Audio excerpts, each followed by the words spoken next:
मुस्लिम आरक्षण को लेकर के जो अपना फैसला दिया है वह स्वागत योग्य है। भारत का संविधान धर्म के आधार पर आरक्षण की अनुमति नहीं देता। मुस्लिम जातियों को जबरन ओबीसी में घुसेड़ करके उन्हें यह आरक्षण दिया था, इसका जोरदार जवाब दिए जाने की आवश्यकता है। देखिए, कोलकाता हाईकोर्ट ने ओबीसी आरक्षण नहीं बल्कि मुस्लिम आरक्षण को लेकर के जो अपना फैसला दिया है वह स्वागत योग्य है। भारत का संविधान धर्म के आधार पर आरक्षण की अनुमति नहीं देता। वेस्ट बंगाल की मुख्यमंत्री टीएमसी की सरकार ने राजनीतिक तुष्टीकरण की पराकाष्ठा पर चलते हुए सन 2010 में 118 मुस्लिम जातियों को जबरन ओबीसी में घुसेड़ करके उन्हें यह आरक्षण दिया था। यानी 118 ये जातियां, इसका मतलब ओबीसी का हक जबरदस्ती हड़प रही थी।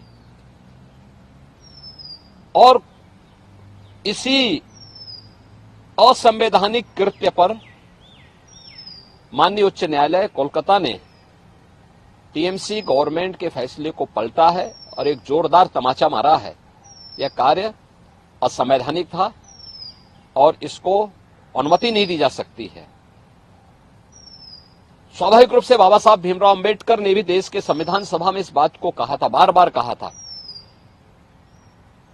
आरक्षण भारत के अंदर अनुसूचित जाति जनजाति के लिए और मंडल कमीशन के बाद ओबीसी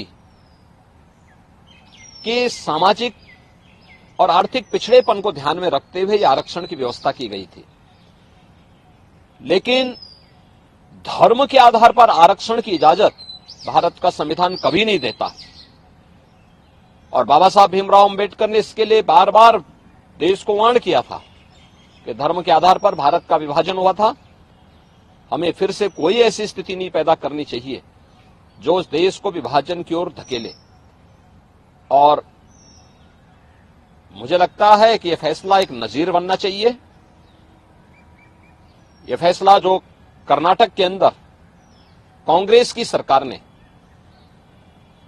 ओबीसी के अधिकार पर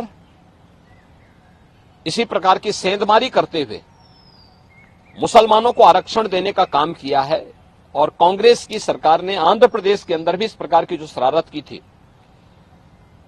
इसका जोरदार जवाब दिए जाने की आवश्यकता है। और मुझे लगता है कि किसी भी प्रकार के उस कार्य को जो असंवैधानिक हो, भारत के विभाजन की आधारशिला रखने वाला हो, भारत को कमजोर करने वाला हो, उसको कतई स्वीकार नहीं किया जाना चाहिए।